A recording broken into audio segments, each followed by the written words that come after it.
Order in the court. You already know what time it is. It's your favorite attorney, Attorney Allie Booker. It's order in the court. You email me. You send me your question. You make sure that you put the show, Order in the Court, in the subject title. And then I bring it on this show and I discuss it with you all. Don't look at this as legal advice because I don't technically represent you. However, based on what you give me, I will give you my best professional opinion. Without further ado, let's get it crack-a-lackin'. Order in the court. How do I know if a negligent business owner carries liability insurance? 8 days ago, I suffered a fall at a business due to a hazardous condition on their property. There was a puddle of oil that matched the ground and wasn't easily visible. There were video cameras that were recording this incident. I immediately went to the nearest emergency room and ended up hospitalized with multiple injuries. I'm in need of surgery, and I also suffered a traumatic brain injury, concussion, broken ankle, torn shoulder ligament, torn knee alignment as well. Torn knee ligament as well. I'm afraid they might not carry the liability insurance, and I may not recoup all the monetary damages I'm suffering. Will an attorney take my case before they know the business carries insurance coverage? It's better to file myself in court and save the 33, or is it better to file in court and save the 33% fee? What do I do? Order in the court. One thing you never are going to do is take on an insurance company by yourself or to take on litigation that has to deal with a personal injury alone. I always tell people that gone are the days that personal injury has been very lucrative and easy to get. You do not get money easily anymore. These insurance companies have suffered, especially since Corona. Before Corona, and probably when Bill Clinton was in office and George Bush, it was very easy to hit on personal injury claims. You throw your records at an insurance company, you put the claim number on them, and they start to offer you money. You go back and forth and you negotiate, and you come out with an amount. It's not that easy anymore. Mostly all claims are denied outright. And the ones that are not denied outright are given lowballed offers, okay? So what the insurance industry is trying to do is prevent people from just filing these claims willy-nilly because they have to pay the money for these claims. So the first thing I'm going to tell you is I would never try to file a case on my own, and especially not a personal injury case. It's too intricate. There are too many rules that you must follow by, and I don't believe there's any way possible without proper licensing from the state bar in your state that you can even handle a case like that. It's a medical case. Records have to be certified. They have to get into evidence. It's not easy. And you're dealing with experts because you're dealing with doctors. You have to get them designated. And there are many other things that you have to do in order to run a personal injury case. So to answer your last question first, don't try to do it by yourself. Number 2, most places have insurance. And this comes from my friend who worked for an insurance defense firm for some time. She started out on plaintiff's litigation just like myself. Then she started working for an insurance company. And now she's back in plaintiff's litigation like myself. She argues that many businesses carry insurance on their properties. The reason that many businesses still carry insurance on their properties is because they don't own the property outright or the building outright. And many of the leases require that they carry insurance so that the person who does own the property is not sued in their stead or in their place.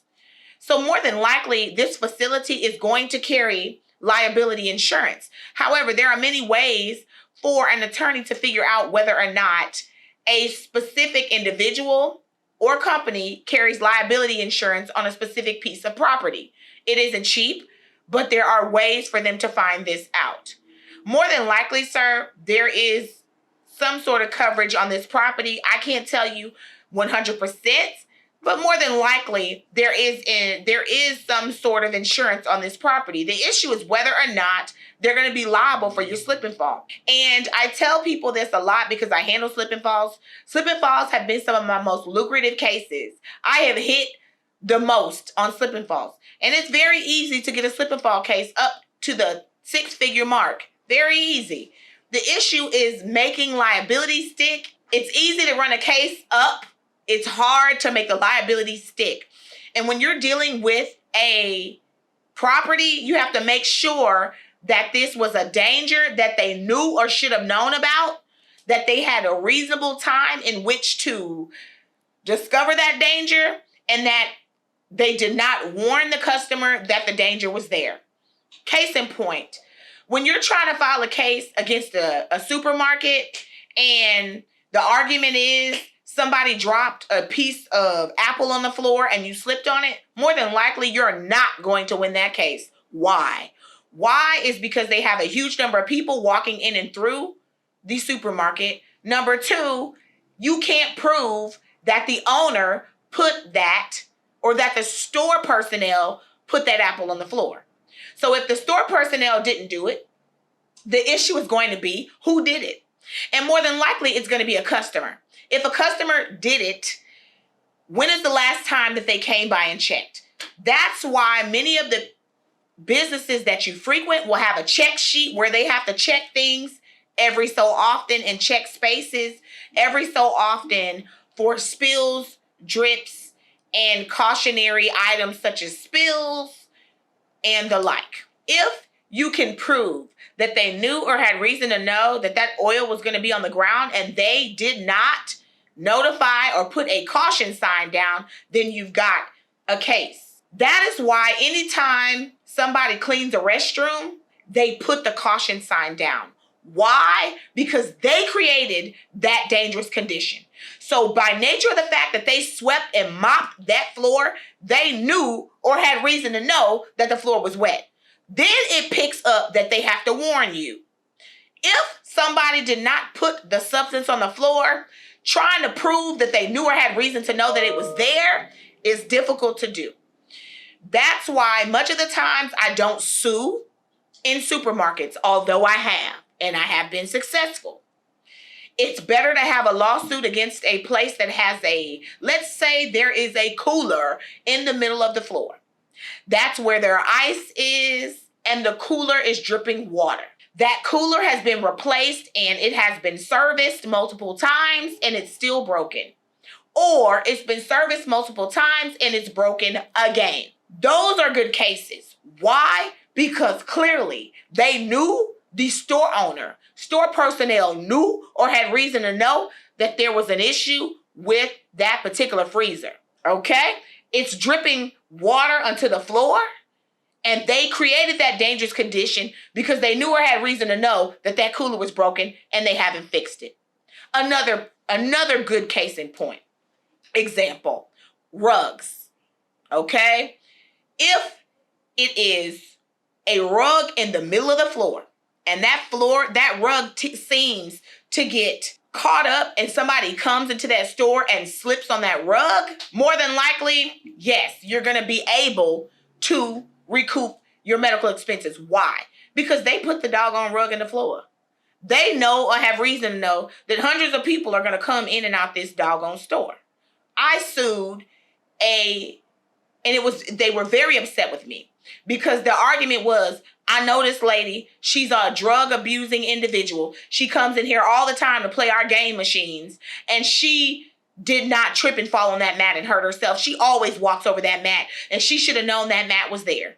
My argument to them was, sir, you don't put a mat like that of that caliber in front of the store. That mat was old. It was already ruffled up on the edges. And you all are the ones who drag that mat in front of that door every other day and every day. My client fell on that mat, and so it's your fault because you shouldn't have had the mat right there for her to fall on while it was rolled up. You knew or had reasons to know that there are issues with that mat. She knew because she comes in there and plays the game machines all the time. And there have been several people that have fallen by that door that she has seen fall on that mat. And on this particular day, she was on her way in to grab a drink and she wasn't paying attention and fell on the mat. The mat was rolled up though. If you know that that mat creates a dangerous condition, you aren't to have it right there by the door. Or you have to have the proper mat by the door. I was able to sue them in that particular case. There are certain mats that you have to have in certain places that are industry standard. And then there are standards where they have procedures not to put mats in certain places because people kick them and they tend to get rolled up and messed up. If you pay attention to Walmart, they don't have mats at the front anymore. What they do is once there is some sort of liquid down, they put a sign there. But you don't see mats coming in and out of the restrooms anymore at Walmart because it created a dangerous condition. Why? Because you put the mat there, somebody's going to kick the mat's going to be rolled up, and the next person's going to trip over the mat, move the mat. Okay? So it's not easy to get them to claim liability or to make them liable. But it is easy once you do so to hit big on a slip and fall case. I need a little bit more information, but I'm going to say this. If this is a puddle of oil and you're at an automotive shop, they knew or had reason to know that there would be oil there. So they shouldn't have been able to allow you to walk in an area where the cars were. If they allowed you to walk in an area where the cars were and you slipped on some oil, sue the hell out of them. Sue them. Because that's why people are not allowed to go in the back or go in certain areas where the cars are. Because the cars drip oil, it creates a dangerous condition, and that's a problem. I got to know where you were, though. The business has to know or have reason to know that that oil was going to be on the ground. Also, you're saying that the oil was not easily visible.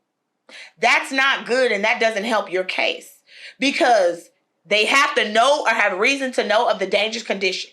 And if the dangerous condition is not something that is easily discovered, you can't say they should have known about it. So you have to be careful also when you're telling your story.